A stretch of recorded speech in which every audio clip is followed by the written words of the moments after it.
Hola, muy buenas, soy Abigail de Rose English. Hoy estaremos mirando um, Fluency Accelerator 8.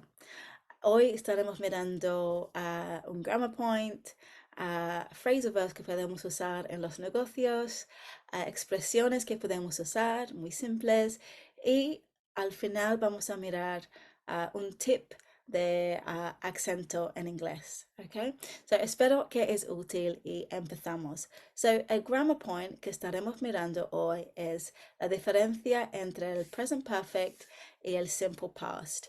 So, ahora voy a hablar en inglés para también trabajar el oído en inglés también. So, um, let's start.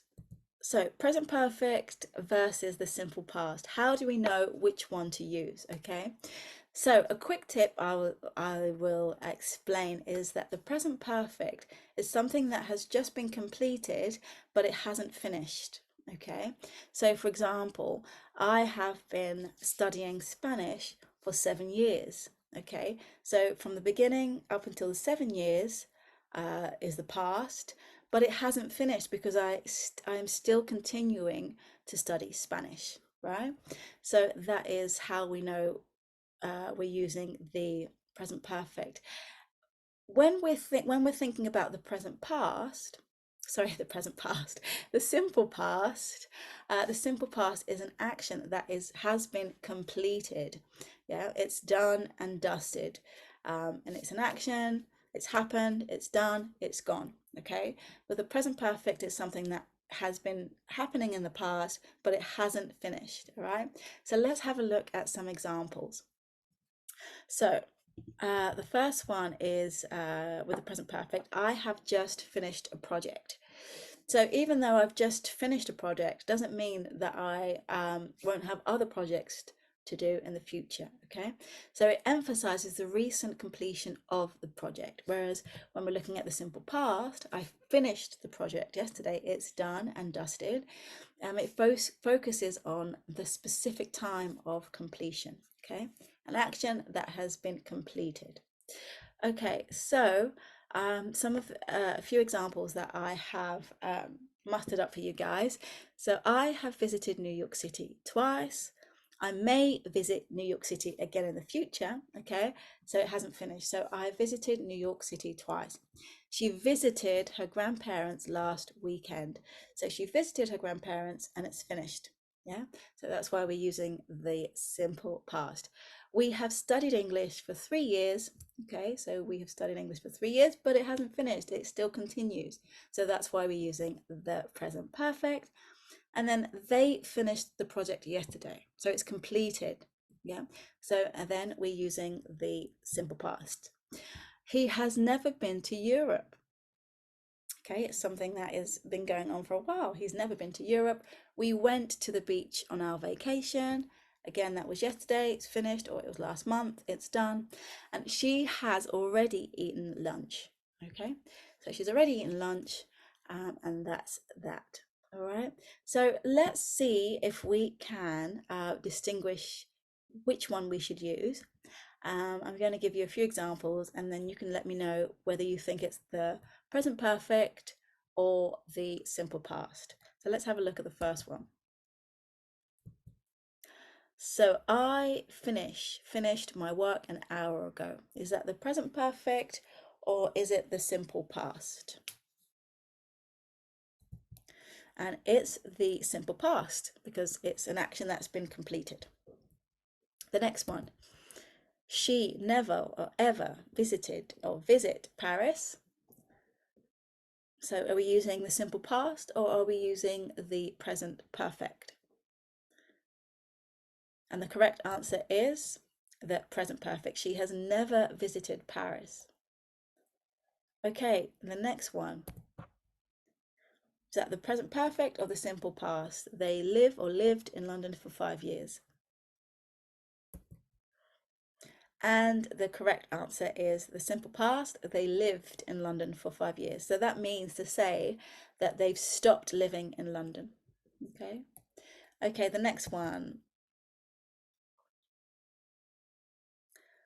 Present perfect or simple past?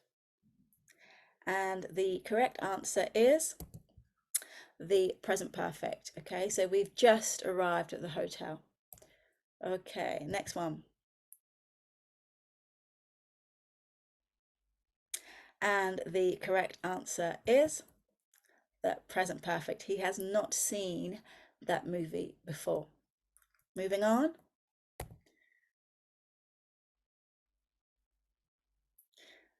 And the correct answer is present perfect. Susan has already tried that restaurant.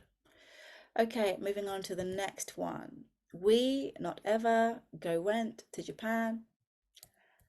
And the correct answer is we have never gone to Japan. So present perfect. And I hope that has been useful and I hope it's clarified. If it hasn't, please leave me a comment and I'm happy to go through it once again extensively. But now we are going to go on to our phrasal verb. So let's start. So the first phrasal verb is to bring up, and in other videos I'm sure you've seen other meanings for bring up, but in this particular instance, bring up in this scenario, talking about business, is to introduce or mention a topic for discussion. Okay, so I'd like to bring up a new proposal in the meeting tomorrow. So introduce something, all right, to bring something up. And the next phrasal verb is to follow up, which means to continue or to pursue something after an initial interaction. So if I have spoken to a potential client and they've said that they're interested, but they need to think about their answer, I would have to follow up with them the next day to see where they are at, yeah, to understand their thoughts, their feelings, any concerns that they have, right? So I need to follow up with that. So don't forget to follow up with the client after the meeting. All right. So those are your two phrasal verbs for today for business. Now, moving on, we have a few expressions. So especially when you are in a business meeting or in a business setting and you never know how to kind of introduce yourself or to, small talk with your potential client or, potential colleagues, you could use some of these expressions. So the first one is, it's a pleasure to meet you. And now I know most people know this expression, but it's always good to just, remember how we can phrase this. So it's always a pleasure to meet you. It's a pleasure to meet you. The next phrase is, I love to exchange contact information and keep in touch. Okay, so a very polite and professional way to ask to exchange numbers in a business setting. Okay, so I'd love to exchange contact information and keep in touch. All right, so the accent tip for this week is the SH sound. Now, this one is a bit tricky, so let's read it together. So the first one is cells and seashells. So be careful not to pronounce the SH in cells, okay? So the phrase is, she sells seashells by the seashore, okay? And this is a good way to practice the SH sound, which is a common sound that Spanish people tend to kind of get wrong, okay? So it's good to practice that. So it's she sells seashells by the seashore, okay? So practice that, I would say maybe a minute every single day, just to get comfortable with that sound. So when you pronounce it, SH sounds, you don't feel silly. All right.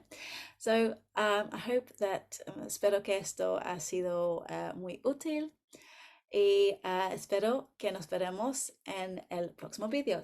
Hasta luego.